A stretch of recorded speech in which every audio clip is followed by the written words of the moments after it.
Hola, bienvenidos al debate de France 24. Soy Santiago López González.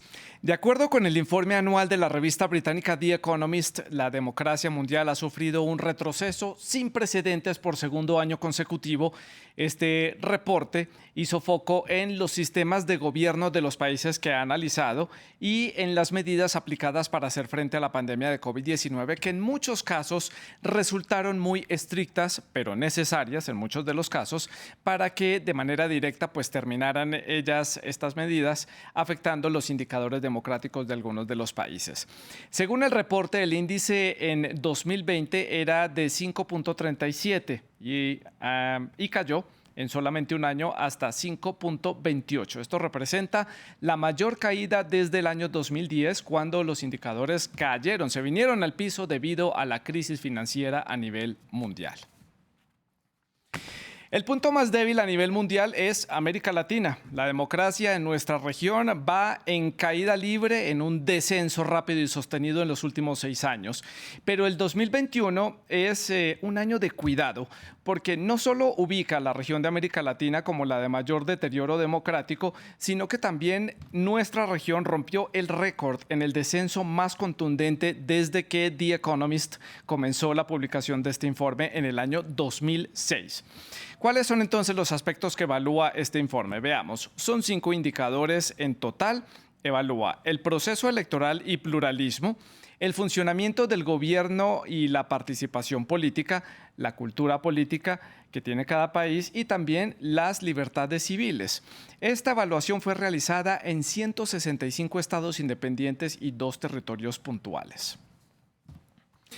De acuerdo con los resultados que arrojan los estudios en cada uno de los países, este estudio ubica a los estados en 4 categorías de acuerdo con la salud que tengan sus democracias. La clasificación, de acuerdo al tipo de régimen, es la siguiente, según este reporte: democracia plena, grupo al que solamente pertenecen 21 países en todo el mundo y es liderado por los países nórdicos, por Noruega, Finlandia, Suecia, Dinamarca e Islandia, y se une a ellos también Nueva Zelanda en el Pacífico Sur.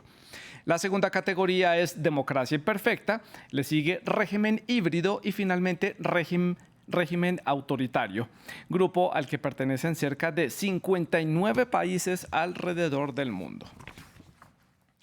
Bueno, entonces, ¿cómo le fue a los países de América y a los de la región de América Latina? Por supuesto, nuestra región, ya lo decíamos, no le fue muy bien en el desempeño en este año. Veamos primero el lado positivo de este listado. Según el informe, el top 5 de los países más democráticos de América lo vendría a liderar Canadá, pero dentro de la región de América Latina, según este informe, el top 5 lo lidera Uruguay, que es considerado como una democracia plena y está ubicado en el puesto 13 a nivel mundial. Le sigue Costa Rica, también en la misma categoría de democracia plena, ubicada en el puesto número 20. Son los únicos países ubicados en ese selecto grupo que les decía de 21 países considerados democracia plena. En tercera posición y cayendo está Chile, considerado como una democracia imperfecta, en el puesto número 25 a nivel mundial. El cuarto lugar nos lleva hasta Trinidad y Tobago, puesto número 41 a nivel mundial, y lo cierra Jamaica con el puesto 42 a nivel mundial. Cierra entonces este top 5 de democracias, digamos, más saludables en América. Chile es un caso llamativo porque cayó de categoría de democracia plena a imperfecta. Ya vamos a ver cuáles fueron los motivos en nuestro análisis más adelante. Pasemos ahora entonces a los países que están en el fondo del listado en nuestro continente, los 5 últimos del ranking. Comenzamos con Guatemala, que está en una línea muy delgada entre ser considerado como un país con un régimen autoritario o una democracia híbrida, digámoslo así, un régimen híbrido. Está en el puesto 99 a nivel mundial. Le sigue Haití en el puesto 119 a nivel mundial, Nicaragua en el 140, Cuba se ubica en el 142 a nivel mundial, mientras que Venezuela es el último del continente y se ubica en la posición 151. Todos, como les decía, son considerados países con un régimen autoritario. ¿Cuáles son entonces las causas para esta caída general de nuestra región? ¿Qué tanto ha afectado la situación de la emergencia que trajo la pandemia del COVID-19 a la salud de nuestras democracias? ¿Qué tipo de gobiernos estamos construyendo en América Latina, en donde también reina un descontento ciudadano y la desconfianza en las instituciones está presente? La democracia en América Latina sigue en declive. Ese es nuestro tema de debate hoy en France 24 y para analizarlo hemos invitado a Irene Mía. Ella es líder del programa de investigación sobre seguridad, gobernanza y geoeconomía del Instituto Internacional para Estudios Estratégicos. Ella se encuentra en la ciudad de Londres, en el Reino Unido. También se une a esta conversación desde la ciudad de Washington, la capital de Estados Unidos. Se conecta a Michael Shifter, el expresidente de The Inter-American Dialogue. Y ustedes, nuestros televidentes, también pueden participar en este debate dejando comentarios y preguntas. Las pueden hacer a través de nuestras redes sociales. Nos encuentran en Facebook, en Instagram, en Twitter. Ustedes ya las conocen, @France24-ES, @Santilugo, que es mi cuenta personal. Les recuerdo la etiqueta numeral El Debate F24. Dejen todos sus comentarios y sus preguntas sobre este tema que nos concierne a todos en la región de América Latina. Comienzo entonces con Irene en la ciudad de Londres preguntándole la sensación que deja este informe es que América Latina está comenzando a llegar, digamos, a un abismo en donde después de 6 años de continuo descenso, la región se acerca a una zona peligrosa en cuanto a la salud de su democracia. ¿Qué sensación le dejó a usted este informe? Gracias por la pregunta y muy buenas tardes o noches, como estoy en Londres. Es decir, yo creo que ese índice, claro, como lo comentó usted, tiene muchos componentes, ¿no? Entonces, es realmente mira diferentes aspectos que tienen que ver con la democracia. Entonces, también la participación electoral, la cultura democrática, el funcionamiento del gobierno, que aquí yo creo que es el problema realmente en esa insatisfacción con la democracia. Yo creo que no es tan una insatisfacción con la democracia, yo creo que es más la frustración con el modelo económico, socioeconómico y de desarrollo que se ha seguido en las últimas décadas en la región. Y con eso, el aspecto que comentaba de la calidad de la gobernanza pública y del funcionamiento del gobierno, y eso es lo que vimos con mucha claridad en la pandemia, y es algo que realmente el índice registra, y eso la insatisfacción con el nivel con el cual los gobiernos de la región han realmente enfrentado la pandemia. Sí. Y eso, claro, es algo que ya se veía antes, ¿no? Ya en los últimos, desde 2019, Sí. comenzando con los procesos en Chile, lo hemos visto. Entonces yo creo que es una continuación de eso, de una forma. Bueno, es la opinión de Irene Mía en la ciudad de Londres. Yo les compartía que la sensación que me deja es que como que América Latina está empezando a caminar por un borde de un abismo riesgoso, digámoslo así, pero que estamos en la coyuntura del COVID-19. Quiero conocer la opinión de Michael Shifter en la ciudad de Washington para conocer su opinión y la sensación que le deja a usted este informe, Michael. Bueno, muchas gracias. Bueno, este informe más o menos coincide con muchos estudios y encuestas que se ha hecho últimamente de la tendencia de deterioro en el compromiso o satisfacción con la democracia con los ciudadanos en América Latina. Y yo creo que hay que reconocer que desde el año 2013 la economía en América Latina ha sido más o menos estancada, que los niveles de pobreza y desigualdad que había bajado antes, en la primera parte de este siglo, se ha vuelto a subir, y que la capacidad de gobiernos para atender las necesidades de su gente ha bajado mucho. Y esto es una fórmula para mucho descontento social y muchos movimientos en movilización en las calles, que fue clarísimo a finales de 2019, antes de la pandemia. Y con la pandemia se ha agravado mucho.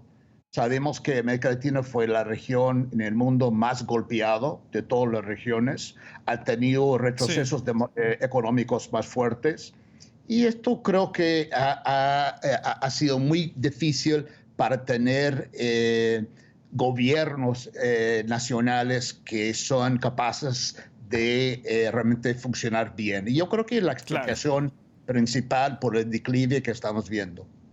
A ver, quiero que hagamos análisis de diferentes temas que hay sobre la mesa con este informe. Michael lo mencionaba, el tema de la pandemia afectó mucho a la región de América Latina. Hubo un difícil acceso a las vacunas, ahí quedó evidente más desigualdad en cuanto a los países y al interior de los mismos países, el acceso a Internet para garantizar el teletrabajo y la educación remota, entre otros temas. Pero el tema de la pandemia es uno de los focos que tiene este informe como uno de los agravantes de este declive. ¿Cómo entiende uno, cómo explicar, Irene, que las medidas que tuvieron que tomar los gobiernos para poder hacer frente a esta emergencia sanitaria jugaron en contra de la salud democrática de los países y eran unas medidas necesarias para poder garantizar la salud, la buena salud de los habitantes? Es decir, yo creo que no fueron tanto las medidas. Las medidas, bueno, es algo que tuvimos en todo el mundo, ¿no? Un poco ese contraste, gente que decía, bueno, es algo antidemocrático y eso es un tema más general. Yo creo que en el caso de América Latina, la pandemia realmente lo que agravó fue, y lo que realmente hizo muy, muy claros, fueron esas desigualdades que Michael también mencionaba. Una región donde hay un mercado informal enorme, donde no hay acceso igualitario a los sistemas de salud. Todas esas cosas se agravaron mucho con la pandemia y la pandemia hizo que todo el mundo lo viera, ¿verdad? Entonces, lo que hemos visto también nosotros, por ejemplo, en nuestro informe, nosotros hacemos informe cada año sobre los conflictos armados y miramos también a todo el tema de la gobernanza, ¿no? En América Latina. Lo que hemos visto que todo el mundo ha visto es, por ejemplo, el hecho de que los carteles, los grupos criminales realmente han casi han comenzado a tener una función casi de Estado, ¿no? Realmente ayudando con los lockdown, ayudando con la comida, con los servicios básicos. Y eso, claro, es algo que no ayuda a la gobernanza y la confianza en los gobiernos. Claro. Michael, lo mencionamos, estas medidas fueron impuestas para hacer frente a esta emergencia, pero poco a poco se está recuperando la normalidad. Los estados vuelven a sus formas de gobernanza normales y los habitantes vuelven a sus rutinas poco a poco. Y también la economía poco a poco se está estabilizando o está volviendo a despegar en algunos de los países. Esto quiere decir que entonces estamos ante la posibilidad de reversar ese declive democrático en los próximos meses, una vez regrese la normalidad y la pandemia pase o por lo menos se tranquilice un poco? Bueno, hay que ir país a país, ¿no es cierto? Es cierto lo que usted dice, que hay algunas señales más alentadoras, pero la región va a crecer como en total apenas 2%. Este año 2022. País grande como Brasil está más o menos, no va a crecer, tiene problemas económicos muy, muy duros, y en otros países también. Claro, hay algunos que están despegando como Colombia y en alguna forma Perú, pero la situación económica sigue siendo compleja en la gran parte de la región. Y otro tema del liderazgo político, que ha faltado liderazgo político. Fue puesto a prueba con la pandemia. No hubo una respuesta muy alentadora de los líderes de muchos países. Fueron irresponsables, negaron que hubo una pandemia y no tomaban las medidas necesarias. Incluye Estados Unidos en todo esto, dicho sea de paso. Y yo creo que tenemos en la región todavía estructuras políticas muy fragmentadas y un nivel de polarización muy alto en muchos países. Entonces, yo creo que tomará tiempo para recomponer la situación política en los países, porque los partidos políticos tradicionales no están funcionando bien, y tenemos casos como Chile, cuando tiene una elección con los primeros 4 candidatos de la primera vuelta son outsiders totales. Perú hay un outsider, vienen elecciones en Colombia, cualquier cosa puede pasar. En Brasil también, o sea, hay un gran nivel de incertidumbre que genera no solamente la situación económica y social, pero un poco Claro. la falta de liderazgo político y también partidos políticos eficaces y creíbles. Michael, continúo con usted para hacer la ronda a la inversa. Ya le doy la palabra a Irene. Sigo por la línea de lo que usted está comentando. Hay una falta de liderazgo. Hemos visto casos muy puntuales. El presidente Castillo de Perú, él mismo ha dicho que es una persona que no está capacitada para gobernar, que no sabe cómo gobernar, y vemos los problemas que está enfrentando Perú. El presidente de Colombia en su momento también enfrentó las mismas críticas por falta de liderazgo y de experiencia a la hora de gobernar. ¿Cómo darle entonces tranquilidad a la población cuando hay falta de liderazgo, cuando no hay personajes políticos de peso a quienes se les pueda elegir democráticamente para que tomen las riendas del país? No hay partidos institucionalizados de manera fuerte en las elecciones que hemos presenciado en los últimos meses, y fuera de eso, la democracia andando pues por unas rutas muy complicadas, como lo estamos analizando. ¿Cómo darle a la gente entonces tranquilidad, confiar en el sistema, en el gobierno, en las instituciones, que esa es una gran queja, creería yo, a nivel continental? Bueno, exactamente, usted lo ha señalado, el problema, lo que estamos viendo son respuestas más populistas. En el caso de El Salvador, Nayib Bukele es muy popular, pero hay un rechazo de todos los partidos políticos tradicionales, todas las instituciones democráticas, y esto ya conocemos, este tipo de fenómeno de líderes populistas no generan resultados sostenibles, no satisfacen las necesidades de la gente. Ahora, vamos a ver lo que pasa en Chile. Los nuevos gobiernos siempre abren posibilidades. Hay una situación interesante. Y también parece lo más probable escenario en Brasil es el regreso de Lula da Silva, que es un líder obviamente muy experimentado, con mucha habilidad, que juega no solamente a nivel nacional, pero a nivel regional y global. Y esto podría empezar a cambiar un poco la dinámica y la clima política en el Perú, en América Latina. Pero Sí. es muy importante que haya otros liderazgos que surgen que pueden cumplir ese papel. Irene, liderazgos y populismo también son mencionados en este reporte. Citan casos muy puntuales en la región de América Latina que ya ha comenzado a mencionarlos. Michael habla de Jair Bolsonaro en Brasil, Andrés Manuel López Obrador en México, Nayib Bukele en El Salvador, que son gobiernos a los que se les critica por acoso a periodistas, cooptación del Poder Judicial, ataques a las instituciones democráticas. Se me viene a la mente en este momento como ejemplo los ataques que hacía el presidente Bolsonaro a la autoridad electoral de su país, que fue precisamente la misma autoridad que avaló su elección popular por votos de los brasileños. Fue la misma autoridad que lo eligió, avaló su elección, y él mismo sale a criticar que el sistema no funciona, que es corrupto y que no puede garantizar elecciones libres en los próximos comicios.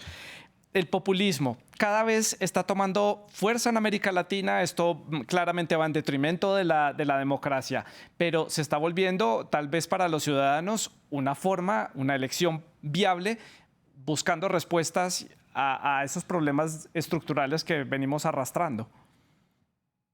Sí, la verdad es que algo que es una tendencia que estamos viendo en la región, no solamente en la región, en otras partes del mundo, creo que es algo, como decía, relacionado con la insatisfacción con el sistema como es ahora, ¿no? Con la democracia como ha funcionado hasta ahora, y esa tentación de ir para de elegir a alguien diferente, con toda el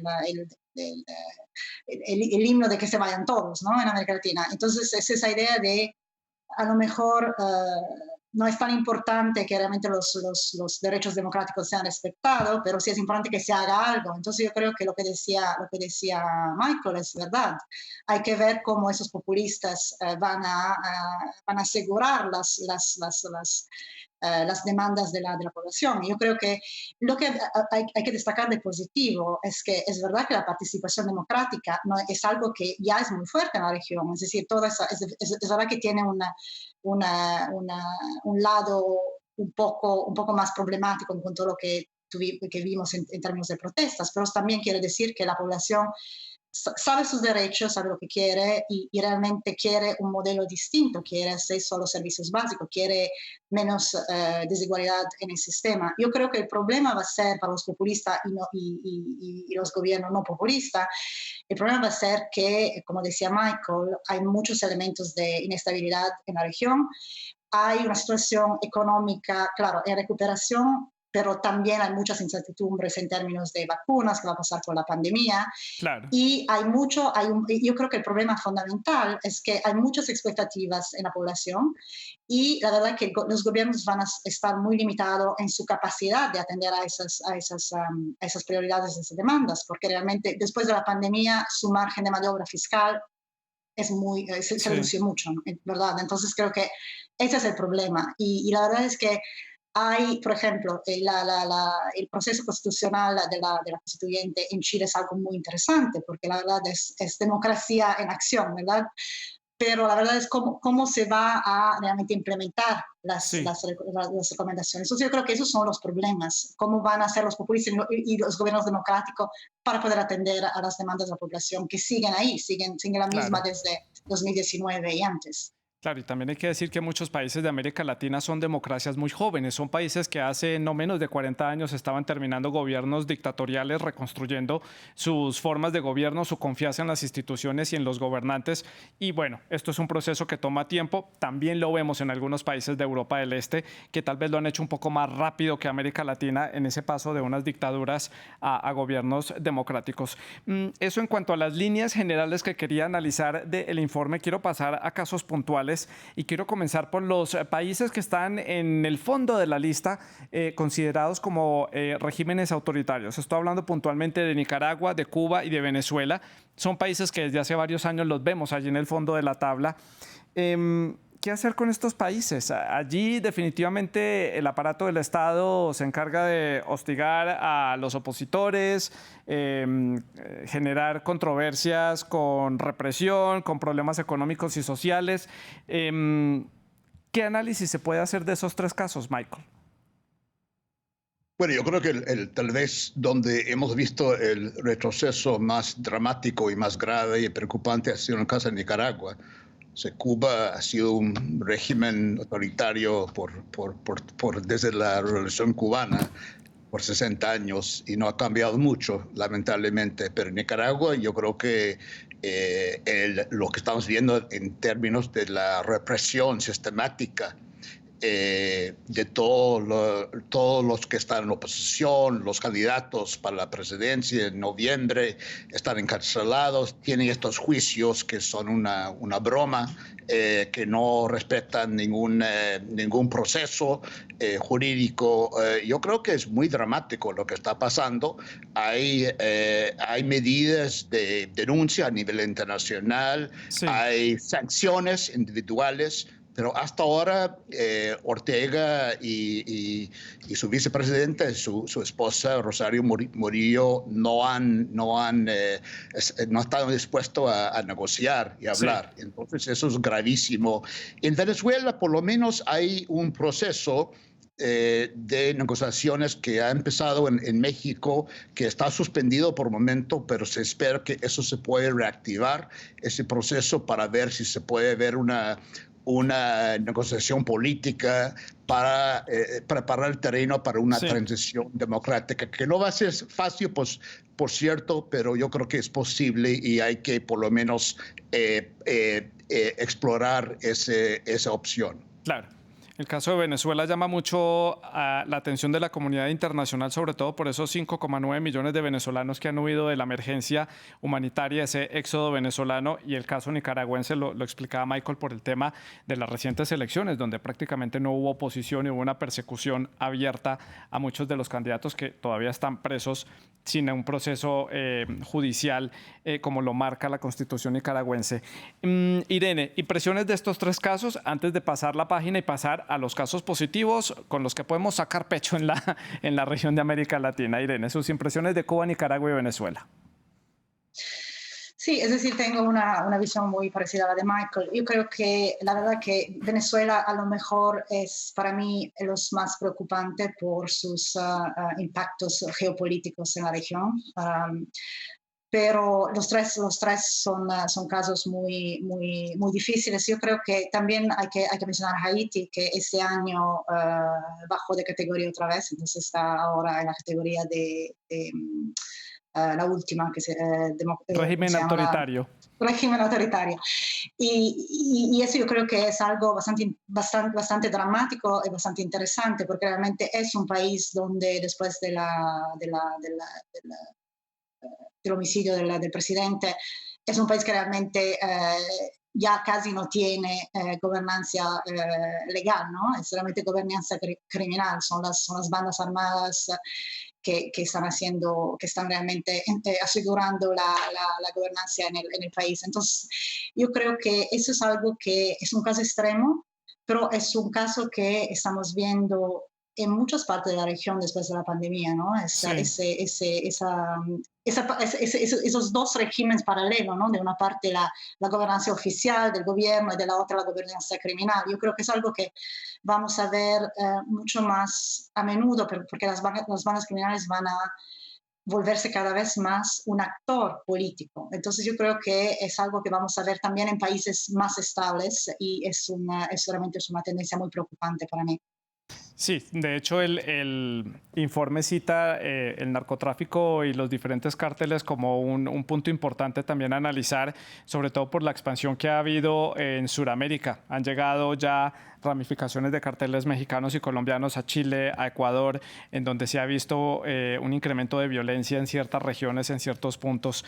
Quiero pasar la página y hablar de los países destacados. Uruguay y Costa Rica están en ese selecto grupo de 21 países que tienen la categoría de democracia plena. ¿Qué ha funcionado en estos países, Michael, que ha dado buenos resultados? Tendrán sus problemas a mejorar y los gobiernos están haciendo frente, por supuesto, pero institucionalmente son fuertes, los gobiernos cumplen, funcionan y la gente se siente en una democracia plena donde es tomada en cuenta siendo una minoría o siendo parte de los diferentes escalafones de la sociedad. Sobre todo llama la atención el caso de Uruguay porque, como lo decía, hace 40 años Uruguay estaba en una dictadura. Entonces su construcción democrática ha sido bastante rápida.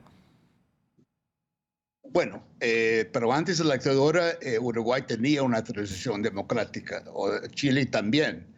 O sea, esos dictadores fueron una excepción. Entonces recuperaron la democracia, lucharon mucho, a costo muy alto, pero lograron recuperar la democracia tanto en Chile como en Uruguay. Y creo que tienen una transición muy constitucionalista, muy civilista.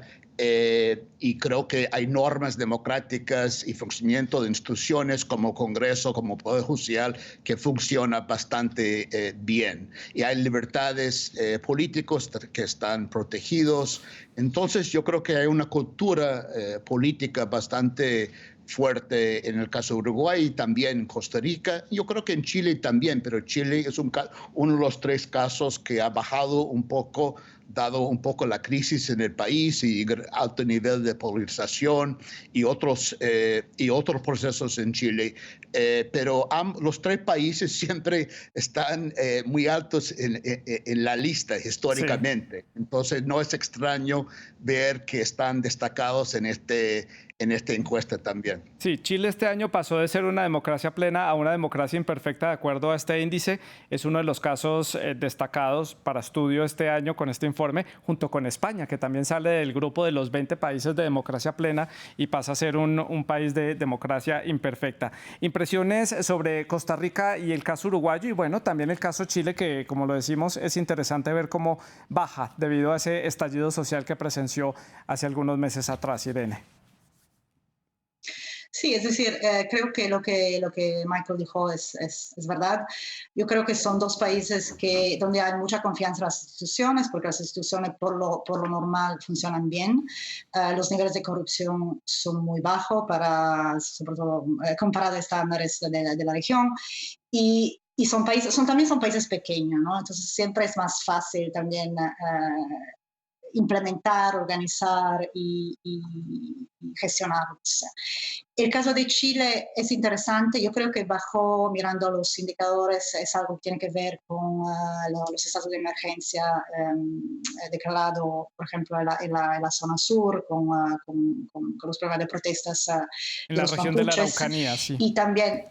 Sí, y también la parte de polarización en las elecciones. Yo creo que, y de hecho, me parece que lo destaca también el informe, es un retroceso, pero en realidad hay también muchos elementos positivos y ese proceso constitucional de la Asamblea Constituyente es algo positivo porque realmente fue una manera para, de una forma, canalizar la insatisfacción en un proceso constitucional. Entonces yo creo que también es un reflejo de las instituciones fuertes que el país tiene.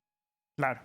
Para el cierre del programa quiero que analicemos el caso de China, que es el país que da el título a este informe que se llama El desafío de China.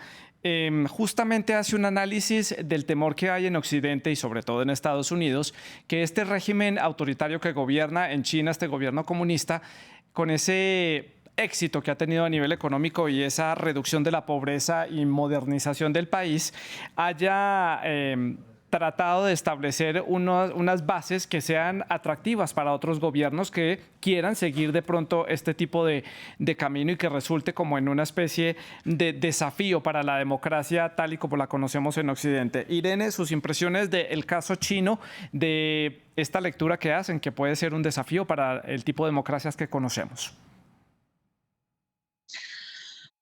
Yo diría que en el caso de América Latina el desafío es muy presente porque, claro, China, si miramos a las incursiones que China ha hecho en la región en los últimos 10, 15 años son enormes, ¿no? La China ya es el primer socio comercial si uno lo considera México, y no solamente la parte comercial, yo creo que es muy importante toda la parte de infiltración, la llamo infiltración en la infraestructura de internet, telemática sí.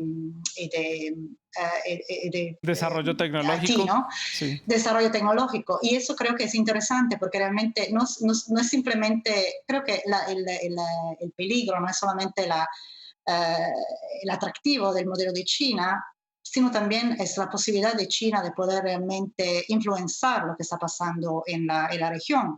Y la verdad es que como hay muchas elecciones, hubo muchas elecciones el año pasado, hay elecciones importantes ahora en Colombia y en Brasil.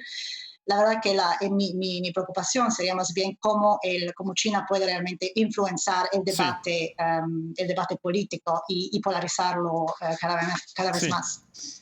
Irene, me quedan un poco más de 30 segundos. Michael, sus impresiones para el cierre del programa sobre el caso chino. Bueno, yo creo que el caso chino obviamente tiene mucha influencia y mucha presencia que va a crecer en la región, pero el gran tema es la ausencia de Estados Unidos. Eso es un vacío. Y antes, por mucho tiempo, Estados Unidos fue como un modelo o tenía como no un modelo, pero un poco una experiencia interesante democrática. Y ya no es por lo que ha pasado aquí. Y ese es el gran cambio que hay que tener en cuenta. Pues a Irene y a Michael les agradezco por haber estado con nosotros para analizar este tema aquí en el debate de France 24. Ustedes pueden seguir dejando sus comentarios y sus preguntas y sigan en sintonía de France 24.